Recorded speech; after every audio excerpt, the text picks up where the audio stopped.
So in 2nd edition, an important theme was mystery. There should be, it was decided, a line that player characters can get up to but never cross over. And that line was power. Elven high magic, deific and creationist energies, even the magic of monsters and nightmares. And these are enigmatic objects of threat and wonder against which you should fight or explore, but never emulate. And that was most because of balance. High magic, if practiced by a player, could be massively breaking to the campaign world. Making a player character into a god and still allowing them to play would mean that the mundane party threats would be meaningless, and the deific threats would kill everyone else.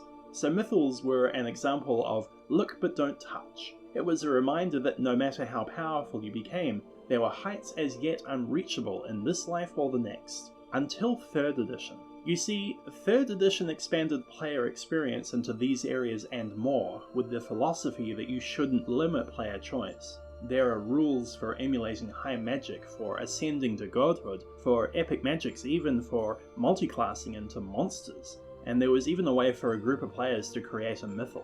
It was called the Mythal Seed spell, and it was created using epic magic. The epic magic spellcasting feat allows the development and casting of epic spells. Spells requiring the use of the epic spell system presented in the epic level handbook, cast through superior mastery of the spellcraft skill.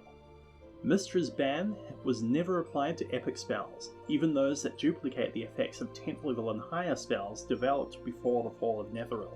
Epic spells did exist during the days of Netheril, but the Netherese largely abandoned their development after the discovery of the Nether Scrolls. Because epic spells required a different form of spellcasting, relying not on the rules of wizardry with their levels of power, but dumping torrents of raw arcane energy or divine energy that essentially filled a massive template called a seed, and then spilled over into additional effects. They did still use spell slots, but their own Vancian ladder, acquiring 1 epic spell slot per 10 ranks of the appropriate knowledge skill. And really, when you had scrolls that advised the natural progression of power through 10th, 11th, and 12th level magic, aided by Mystra, and allowed to the point that you only need to be able to understand the knowledge that was practically handed to you, why would you bother? During the Age of Netheril, epic spells were largely the province of the Fairfolk and were thus almost exclusively associated with Elven high magic. Because the epic spell is the concentration of a caster much more than the environment usually holds, spellcasters needed incredibly potent knowledge in the crafting of spells. This spell craft was the only thing that kept the spell and effects bound, the only thing that could nourish the seed and allow it to grow and evolve. It was only the most powerful of abjurations that could dissolve an epic seed, and even an anti-magic field could only suppress an epic spell with the supreme concentrative effort of the one who manifested that. Any permanent ward or field raised via epic magic can be considered a mythal. Some scholars draw distinctions between true mythals, wizard mythals, and near mythals, but the differences amongst these effects are largely based on semantics and tradition. Mythals developed in accordance with the teachings of Elven high magic may look different from wards or barriers based on other traditions, but they are functionally equivalent. The only real distinction is that the great Elven mythals of old, true mythals, were the first ones raised in Faerun.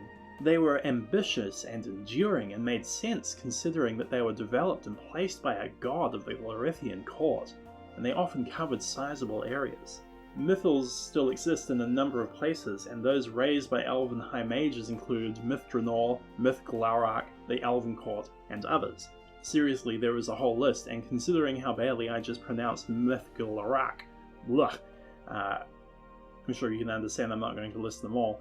Mythals such as those at Shunak's Imperial Mount, Myth Iskar, and Mythlorast, this pronunciation continuing, have also been crafted by non-elves using epic spells. A unique epic spell to create a mythal can be developed in much the same way as other epic spells. All mythals are permanent effects based on the mythal spell seed, and all provide magical benefits to some, or all, creatures within their bounds. Such spells are usually developed as rites, requiring multiple casters. With the mythal seed spell, you create a persistent magical field centered on the point that you choose. You, or other casters cooperating with you, can then cast a number of other spells into this field.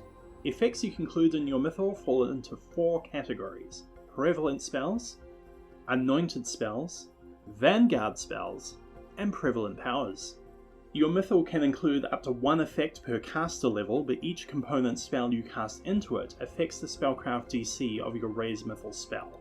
Once raised, a Mythal cannot be dispelled, disjoined, suppressed by any non-epic spell. A character attempting to dispel your Mythal with an epic spell must succeed on a caster level check. An anti-magic field suppresses the portion of the Mythal that it overlaps, but still cannot kill it. Mythal seeds take a vast amount of control to complete, and it's unlikely you'll be able to complete this by yourself. Leave such things to the gods.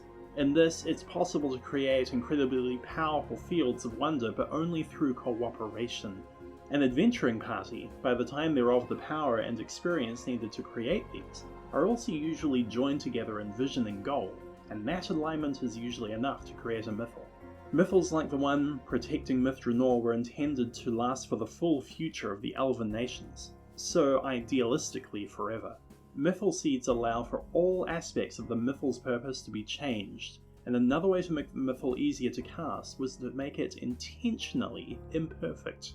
The base duration of a corruptible Mythal is 100 years, considered permanent. The Mythal does not fail automatically after 100 years have passed, but it begins to make integrity checks once per year at that point. An integrity check is a spellcraft check using the original caster's spellcraft modifier at the time the Mythal was raised, in cooperation.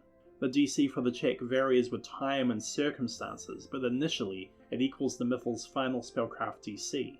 The base duration of a corruptible Mythal can be increased in increments of 100%, so to 200 years, to 300 years, and so on, by applying the normal epic spell factor for increased duration. Corruptible Mythals are often maintained periodically through the use of epic Mythal rejuvenation spells created specifically for that purpose. The base DC for the rejuvenation spell equals 1/2 that of the raised Mythal spell that created the particular Mythal. If you want a Mythal to last forever, don't make it corruptible. If you want a quick and dirty Mythal that's easier to raise, or if you want to stretch to make your Mythal as capable as possible, make it corruptible and plan on maintaining it once every century or so. You know, adventurers, they love to plan ahead.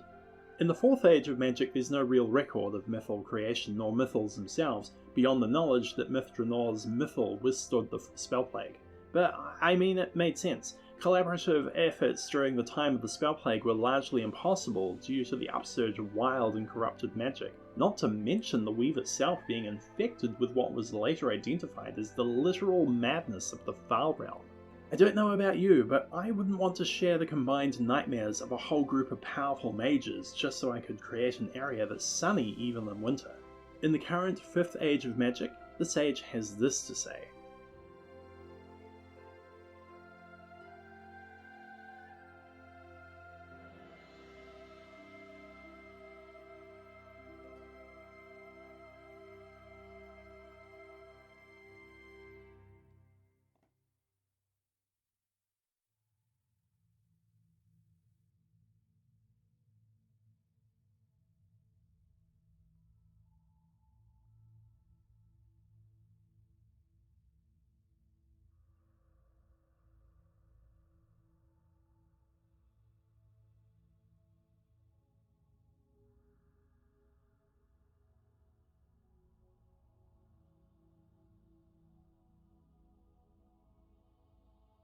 Now, from a meta point of view, this could be because the Forgotten Realms hasn't had a 5th edition update, but since we all know that metagaming is terrible, it's definitely because powerful mages don't yet have the trust required to recreate the Mythal Seed spell.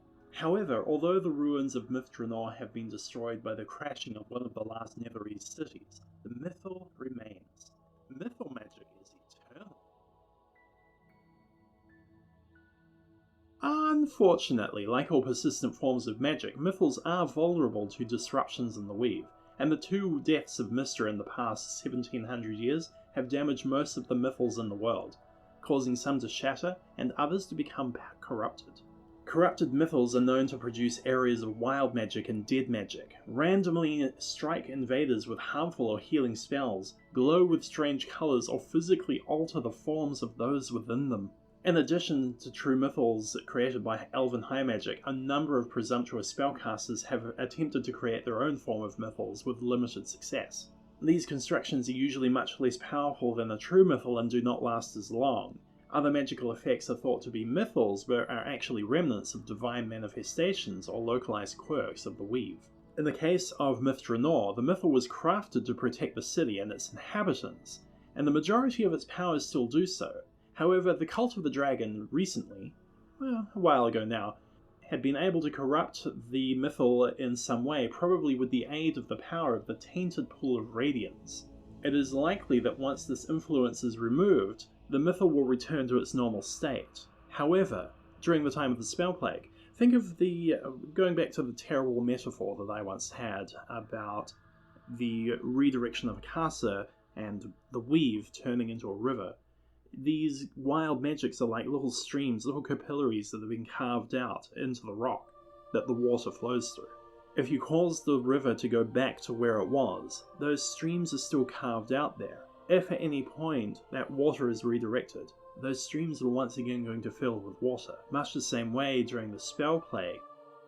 Examples of corrupted mythal effects are wild surges. Any spell cast within the mythal, except for within magic dead areas, have a 10% chance per level of spell cast to cause a wild surge. In this case, it can do any number of crazy things. I would consult either the table of the Rod of Wonder, or else consult the Sorcerer's Wild Magic table for examples of the type of things that can occur within a wild surge.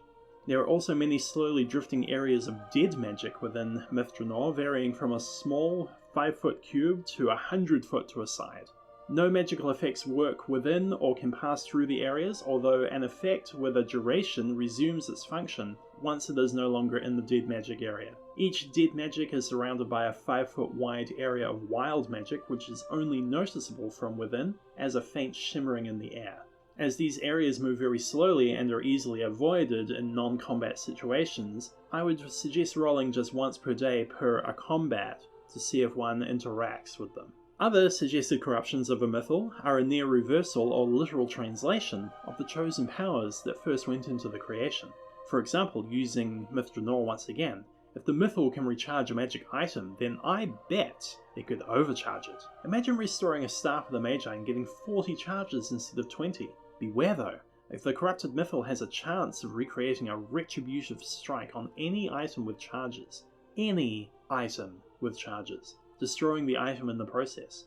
Say a 10% cumulative chance per item recharged by any individual. Magics that illuminate instead blind people with their bright light vicinity, friend or foe. Constitution 13 to resist being blinded. Creatures that dwell within the city for 5 or more years stop aging, sure, but instead start necrophying or mutating. Check out the Gamma World wiki online for some creative mutation tables.